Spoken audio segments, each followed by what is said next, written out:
Hello friends, how are you? I think all are fine. So आज हम करेंगे accountancy का मीनिंग क्या होता है, बुक कीपिंग, अकाउंटिंग और अकाउंटेंसी में डिफरेंस क्या है। बिल्कुल सिंपल और एक एक जो इम्पोर्टेंट पॉइंट है वो मेंशन किया जाएगा। और जो स्पीड है वो देखो हम सबको इंक्रीज़ करनी होगी, क्योंकि तभी अगर इसी स्पीड से काम करेंगे तो हमारी जो अकाउंट्स है वो भी कंप्लीट नहीं हो पाएगी। और जो कि हमारा टारगेट है जून में इसको कंप्लीट करने का, तो आप जितनी आपको सफिशेंट लगती है कि 3 वीडियोज़ आप एक दिन में देख सकते हो या 4 वीडियोज़, तो वो आप ज़रूर कमेंट सेक्शन में बताइएगा, क्योंकि उसी के अकॉर्डिंग जो स्पीड है वो इंक्रीज़ की जाएगी। क्योंकि अगर बगैर आपके समझ के आप इतना जो है नहीं एकदम से कर पा रहे हो तो फिर उसका कोई फ़ायदा नहीं है। तो बहुत ही सिंपल वर्ड्स में करवाई जाएगी। अगर कहीं पे कोई डाउट है तो ज़रूर बताइएगा। तो देखो, सबसे पहले हम अकाउंटेंसी और अकाउंटिंग को कई बार क्या मान लेते हैं, सेम मान लेते हैं, लेकिन इन दोनों में क्या होता है, डिफरेंस होता है और बहुत ही माइनर डिफरेंस होता है। अगर आप कॉमर्स के स्टूडेंट हो तो आपको इस चीज़ के बारे में इंफॉर्मेशन होनी चाहिए। तो कई बार जो है ऑब्जेक्टिव टाइप क्वेश्चंस में ये क्या आ जाता है, बुक कीपिंग, अकाउंटिंग और अकाउंटेंसी असेंडिंग या डिसेंडिंग ऑर्डर में लगा के और करेक्ट इनकरेक्ट आपसे पूछ लिया जाता है। तो सबसे जो छोटा पार्ट होता है बुक कीपिंग, क्योंकि बुक कीपिंग जहाँ से ख़त्म होती है वहाँ पर हमारी क्या स्टार्ट होती है, अकाउंटिंग स्टार्ट होती है। और अकाउंटिंग के बाद अकाउंटेंसी स्टार्ट होती है। यानी कि सबसे बड़ा एरिया अगर कहा जाए तो अकाउंटेंसी का है, क्योंकि अकाउंटेंसी के अंदर अकाउंटिंग और बुक कीपिंग दोनों क्या है, इन्वॉल्व है। और अकाउंटिंग के अंदर बुक कीपिंग इन्वॉल्व होती है और बुक कीपिंग सिर्फ और सिर्फ रिकॉर्ड और क्लासीफाई करने तक का काम है। ठीक है, ये हमने बुक कीपिंग में अच्छे से समझ लिया है। उसके बाद अकाउंटेंसी का मीनिंग क्या है, तो accountancy in simple words, accountancy refer to the entire body of the theory and practice of accounting. It means accounting की जो थ्योरी और जो प्रैक्टिस है कि किस तरह से हम उसको पूरी को यूज़ करते हैं, उस थ्योरी को किस तरह से जो बनाई जाती है, स्टैंडर्ड्स जो बनाए जाते हैं, वो सारे के सारे हमारे किसके अंदर आते हैं, अकाउंटेंसी के अंदर आते हैं। इट मीन्स इंटरप्रिटेशन और कम्युनिकेशन के बाद का जो भी हमारा अकाउंटिंग का वर्क है वो किसके अंदर आ जाएगा, अकाउंटेंसी के अंदर आ जाएगा। ये चीज़ आप याद रखिएगा। तो ऑब्जेक्टिव क्या है अकाउंटिंग के, तो देखो ऑब्जेक्टिव में भी क्या होता है, एक आपका 4 ऑप्शन दे दिए जाएंगे और उनमें से पूछ लिया जाएगा कि कौन सा अकाउंटिंग का ऑब्जेक्टिव नहीं है। ठीक है, तो इसीलिए हमें अकाउंटिंग के जो ऑब्जेक्टिव हैं वो भी याद होने चाहिए। तो to keep systematic record, systematic क्यों, क्योंकि इसके अंदर क्या किया जाता है, सारा रिकॉर्ड जो है डे बाय डे किया जाता है। तो इसीलिए इसका जो फर्स्ट ऑब्जेक्टिव और मेन ऑब्जेक्टिव आप कह सकते हो, टू कीप सिस्टमेटिक रिकॉर्ड। उसके बाद to ascertain the operational profit and loss, यानी कि जो हमारा प्रॉफिट एंड लॉस कितना है उस चीज़ को क्या करना, असरटेन यानी निश्चित करना कि इस साल हमें इतने का क्या हुआ है, प्रॉफिट हुआ है, लॉस हुआ है। उसके बाद है to ascertain the financial position of the business. तो फाइनेंशियल पोजीशन देखो, जो कि सिस्टमेटिक रिकॉर्ड था वो हमारा किसके अंदर होता है, बुक कीपिंग के अंदर। प्रॉफिट एंड लॉस हमारा किसके अंदर आ जाता है, अकाउंटिंग के अंदर। Financial position of the business ये हमारी किससे पता चलेंगी, बैलेंस शीट, और बैलेंस शीट किसके अंदर आ जाती हैं, अकाउंटिंग के अंदर। तो एक एक पॉइंट को इसी तरह हमें कंसीडर करते हुए चलना है ताकि हमारी रिवीजन भी होती रहे। To facilitate rational decision making, हमें क्या करना है कि जो हमारा डिसीजन होना चाहिए वो क्या होना चाहिए, रैशनल होना चाहिए। इट मीन्स जो हमारा डिसीजन, अब हमें जो चीज़ चाहिए वो इस मंथ चाहिए, ठीक है, और इस मंथ हमें उसकी इन्फॉर्मेशन नहीं मिलकर नेक्स्ट मंथ मिलती है, जबकि उसकी अपॉर्चुनिटी है वो जा चुकी होती है, तो उसका कोई फ़ायदा नहीं होता। इट मीन्स हमारी जो फैसिलिटी मिले वो हमारे डिसीजन मेकिंग को इफ़ेक्ट करे उस टाइम पे हमें मिलनी चाहिए। उसके बाद communication information to various user, इसका मतलब क्या है कि कम्युनिकेट इन्फॉर्मेशन, जो भी इंफॉर्मेशन है बैलेंस शीट से मिल रही है, यानी कि जो फाइनेंशियल पोजीशन है, प्रॉफिट एंड लॉस है, वो हमें जो हमारे एक्सटर्नल और इंटरनल जो यूजर्स होते हैं उनके अंदर वो इन्फॉर्मेशन हमें कम्युनिकेट करनी है ताकि वो जो है डिसीजन वैलिड डिसीजन ले सके, और उनके अंदर एक्यूरेसी वैलिडिटी वगैरह जो होनी चाहिए वो हमारा फिर किसका पार्ट हो जाता है, अकाउंटेंसी का। तो थोड़ा सा माइनर डिफरेंस है, इस चीज़ को ज़रूर ध्यान रखिएगा। कई बार इन दोनों को सेम भी ले लिया जाता है, तो इसमें घबराने वाली बात नहीं है, ठीक है। अब इनका डिफरेंस करेंगे तो आपको और भी क्लियर हो जाएगा कि बुक कीपिंग, अकाउंटिंग और अकाउंटेंसी में क्या डिफरेंस है। बहुत ही छोटे छोटे पॉइंट करके इसको समझाया गया है। तो सबसे पहले बुक कीपिंग को कौन सा स्टाफ जो है मेंटेन करता है, जूनियर स्टाफ मेंटेन करता है।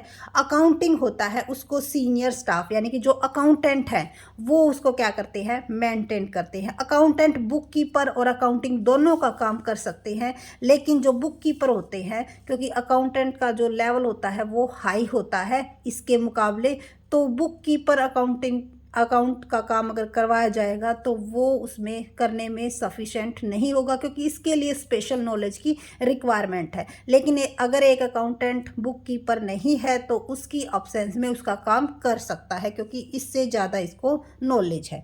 उसके बाद है अकाउंटेंसी। अकाउंटेंसी का काम सिर्फ और सिर्फ एक प्रोफेशनल ही कर सकता है, ठीक है। उसके बाद बुक कीपिंग की जो फर्स्ट स्टेज है, बुक कीपिंग जो है हमारी, जब हम डाटा को रिकॉर्ड करते हैं उसकी कौन सी स्टेज है, प्राइमरी स्टेज है। और अकाउंटिंग हमारी कौन सी स्टेज है, प्राइमरी के बाद, क्योंकि बुक कीपिंग के बाद क्या स्टार्ट होती है, अकाउंटिंग स्टार्ट होती है।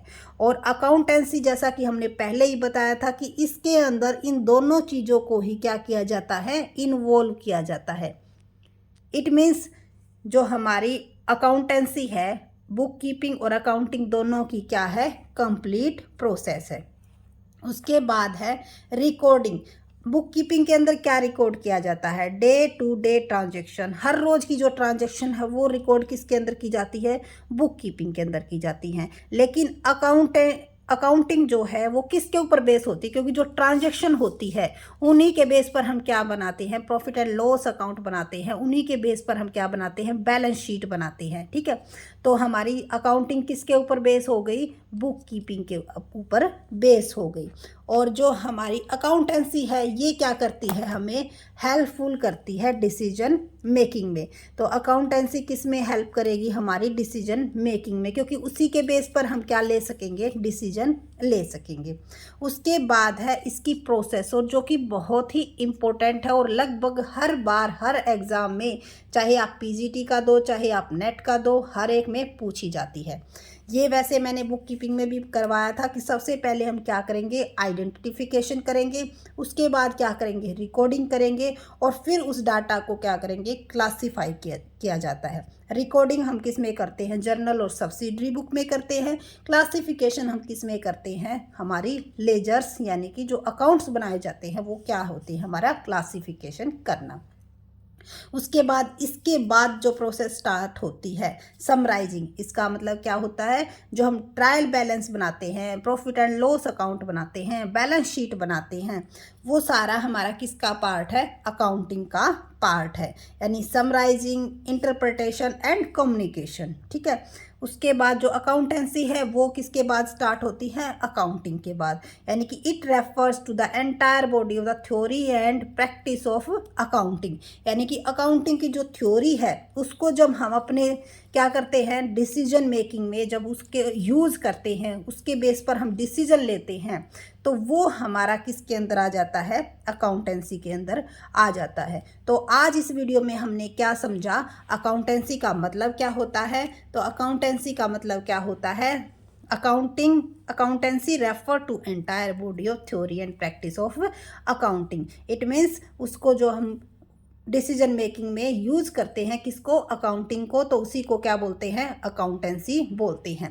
बुक कीपिंग का एरिया सबसे शॉर्ट होता है, सबसे वाइड किसका एरिया होता है, अकाउंटेंसी का, और इन दोनों के बीच में कौन सा आ जाएगा, हमारा अकाउंटिंग आएगा, चाहे असेंडिंग ऑर्डर में लगाना हो चाहे डिसेंडिंग ऑर्डर में।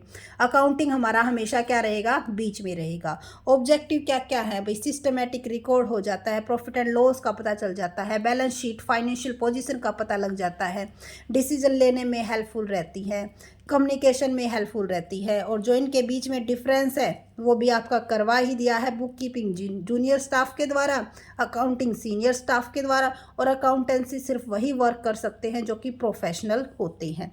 ये प्राइमरी स्टेज होती है, अकाउंटिंग प्राइमरी बुक कीपिंग के बाद स्टार्ट होती है, इसलिए ये सेकेंडरी हो गई। और इन दोनों को इसके अंदर इंक्लूड किया जाता है, इसीलिए ये क्या होगी, कंप्लीट प्रोसेस होगी। तो एक दूसरे के ऊपर डिपेंड है। जब हम बुक कीपिंग करेंगे उसके बाद ही अकाउंटिंग हो पाएगी, और अकाउंटिंग के बाद ही हमारी अकाउंटेंसी हो पाएगी। उसके बाद डे टू डे की ट्रांजैक्शन रिकॉर्ड किस में की जाती है, बुक कीपिंग के अंदर की जाती हैं। बुक कीपिंग के बेस पर हम क्या बनाते हैं, अकाउंटिंग बनाते हैं, और इन दोनों के बेस पे जो डिसीजन लेते हैं वो अकाउंटेंसी के अंदर इंक्लूड होता है।